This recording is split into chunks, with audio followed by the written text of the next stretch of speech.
Finding yourself more active? I have a breakfast, lunch, and dinner that will fuel you through your day that is packed with protein and nutrients. Whether you're active or not, starting your day with a good breakfast is so important.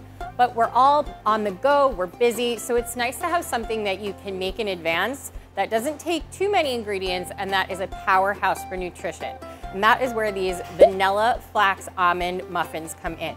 Now the base is using a high protein pancake mix. Now in the store, in your ShopRite, you can find a lot of different varieties of pancake mixes to suit your particular needs. Maybe you need one that's gluten-free. Maybe you do need one that is carb conscious and higher protein like this one here. Or maybe you're just looking for your children's favorite flavor. Whatever it is, the vanilla almond in this can go with really anything. So you just want to start with 2 1/4 cups of a pancake mix, whatever one you want. In my case, I am using the high protein, lower carb pancake. Then I am adding, for a dose of fiber, our flax meal. You could also use flax seed, 3 tablespoons here. That's going to add a lot of healthy fats and fiber. And then I am going to add most of this cup of the slivered almonds. I'm going to leave a little bit because I want to be able to top off our muffins with a little bit of a garnish. Okay, we're just going to give that, a little bit of salt. Whoop. And we're just going to mix that around. So the nice thing with this is the baking mix, it saves you from having to measure too many dry ingredients. And it's just a nice little hack if you have that in your house.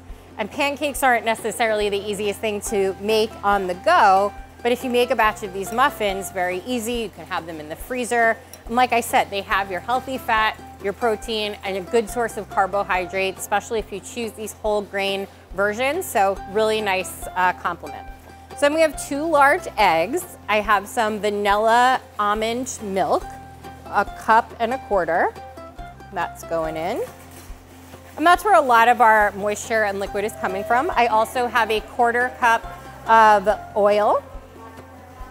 Putting that in there. And then for flavor, I'm adding some almond extract to this since it is an almond flavored recipe. I love the smell and taste of an almond extract. And so lately I've been halving it with whatever amount of vanilla I'm putting in. And then I'm using a vanilla bean paste because I'm really looking to incorporate a lot of flavor into this. Sometimes when we do have our better for you recipes, it's important, if we're not using as much sugar and fat, to make sure that we are adding flavor. So that's why I like to have in here that vanilla flavor for the milk. You have the vanilla bean paste and you have that almond extract. So we're getting a lot of flavor in a lot of different ways that aren't necessarily adding any fat or extra sugar. All right, we're just whipping that all together. And then I always like to create a divot in my dry mixture when it comes to making muffins. Pour it all in. And then we're just gonna slowly incorporate it. You don't wanna over mix it because you'll make your muffins too dense. And because this is a protein and more whole grain mix, it is gonna be a little bit of a denser muffin because we are using a pancake base. But it's very easy, you know, to kind of tell your kids this is a pancake in a muffin form, and that's super fun. It's a nice way, like I said, this is great for when they come home from school too. And it's great for you if you are finding yourself only having coffee for breakfast. I'm looking at you, I know you do it. And that's not so great for our stomach, not so great to start our day with just coffee. So this is a great way to grab something on the go and know that you're filling yourself up with something nutrient dense. Then to fill the muffin tins, so I'm someone who always, when I don't use a measuring cup, I never end up with the right amount of batter. And I find that for muffins, if you start with and use a 1/4 cup, it usually goes very well to get all 12 in. So you're just gonna go through. I do tend to, for cleaning purposes, always line, even for muffins, even though this isn't cupcakes, I do like to use the liners. And what you can see here, you can see we didn't overmix because we have a fluffiness, we have an airiness that is in that mixture. So that is good. So you're just gonna fill this up, put it into the oven at 375 for 15 minutes. And then you have these beautiful on-the-go vanilla almond flax protein packed muffins. Healthy fats, proteins on the go, perfect for breakfast or for a snack. Potatoes are a fantastic carbohydrate for somebody who has an active lifestyle, but it gets even better when you get these purple potatoes. Because of their rich color, they are packed with antioxidants, much in the same way as a blueberry or a raspberry, but even more so because of their deep, rich color. So even if you want to pull the blues out of your red, white, and blue bag of the bowl and basket potatoes, or just get them on their own, this is such a great recipe to highlight their lovely color and to really amp up a potato salad, not just in how it looks, but in what it is doing to make you feel good. All of those antioxidants make it such a nutritional powerhouse. So let us start with our dressing first. So you can use olive oil, or I'm gonna use, to make this a more plant-based dish, I'm using some not mayo, which is a wonderful plant-based substitute for mayo. It really depends on your preference. The recipe that you'll find on our recipe shop, it does use olive oil. It is still plant-based, but it's a little bit more of that German potato salad with an oil and vinegar base. I really like the creaminess of a potato salad, so I am going to use about 1/3 cup of mayonnaise, a little bit more. Then we have a tablespoon of sugar. Oop, let's get that out. There we go. A tablespoon of apple cider vinegar, very important to have a good dose of acid in the potato salad, so that way you have that nice bite. And then a little bit of salt. And then also we'll do a tablespoon of stone ground mustard. Those stone ground seeds in there actually make it a nice condiment for getting a little bit more bang for your buck, and certainly a lot of flavor. All right, so let's mix that up. I'm gonna put it to the side, make sure we've got all our vegetables and herbs ready to go. This is a pickly purple potato salad. Now, if we're talking about activity, believe it or not, pickles are a really great food, and the pickled juice is actually really good for athletes because of that salt in there and the fermentation acidity of the pickling.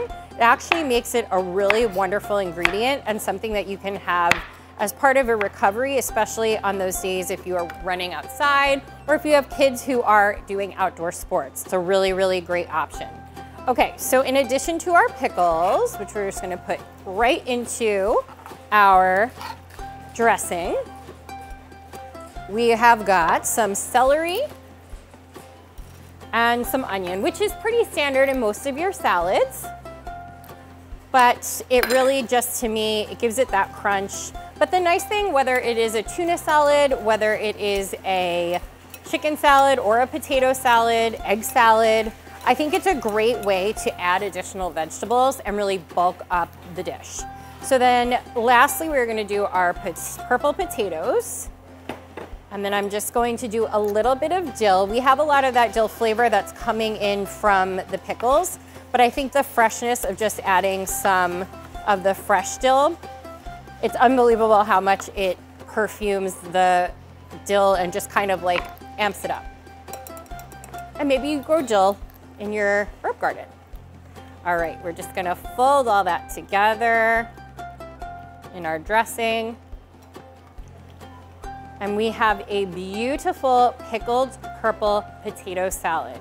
Now, this on its own, if you are keeping track, it is lacking one component to make it a really good lunch and a really good recovery food, and that is our protein. But the nice thing is you can pair this so easily with a pouch of tuna, with a can of chicken, something that you can throw into your kid's lunchbox or have on the go with you. You can also even do tofu if you want to leave it plant-based. That would work well as well. It's the perfect pairing with any lean protein, and it is packed with veggies and carbohydrates and antioxidants from those purple potatoes. So it's checking all the boxes for your midday meal to make sure you are ready to go no matter what the afternoon activity looks like.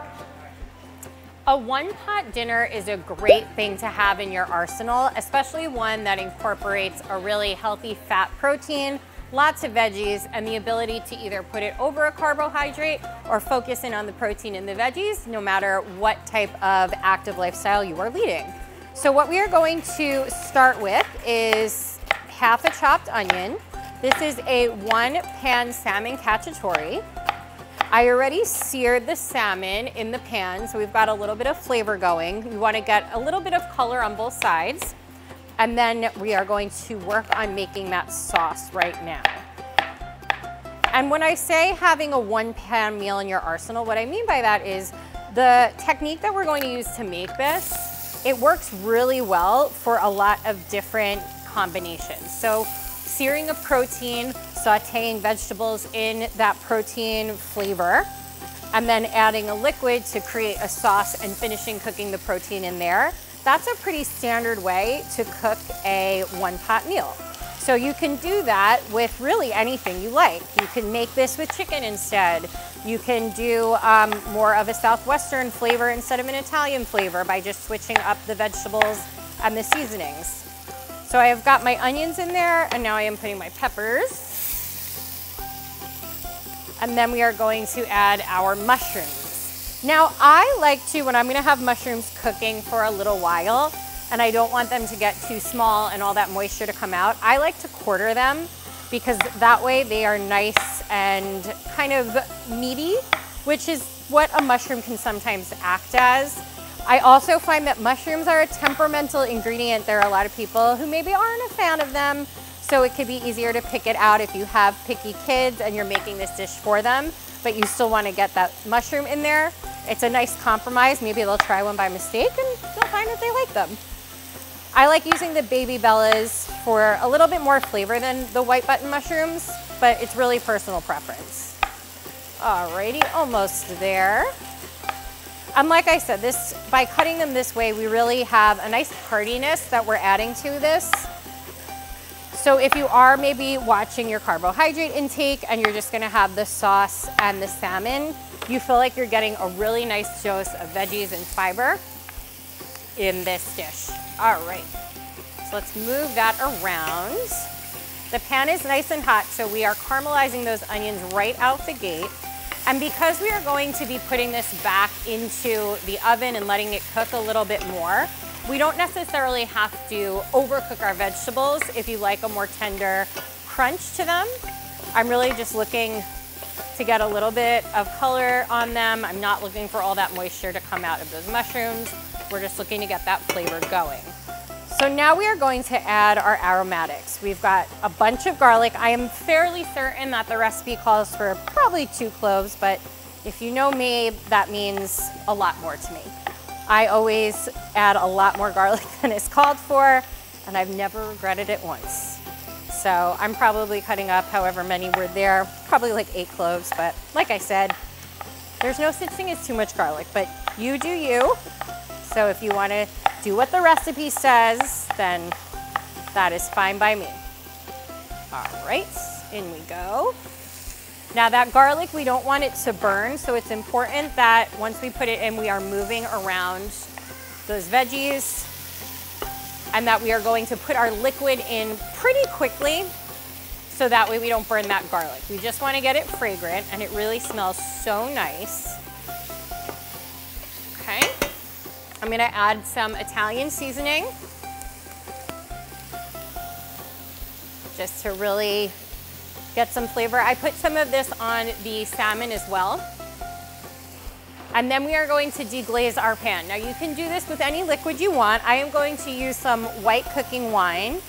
And what this is gonna do, it's gonna get all that brown off the bottom. And that sizzling, that's good. We want that sizzle.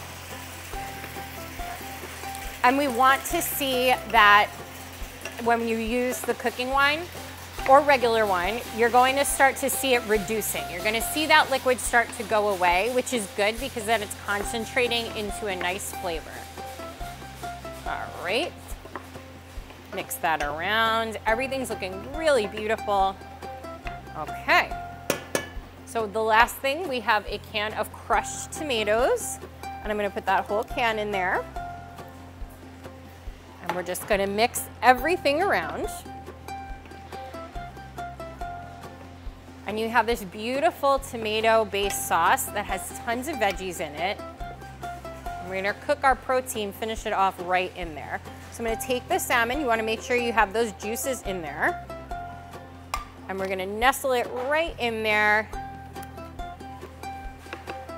We're gonna let this sauce come up to a rolling simmer, and then you're gonna lower it and either finish it in the oven or you can cover it and finish it on the stovetop. You're just looking for that salmon to come to temp. and you have got yourself a one-pot meal that you can serve over pasta, over rice, or have it just as is, super filling.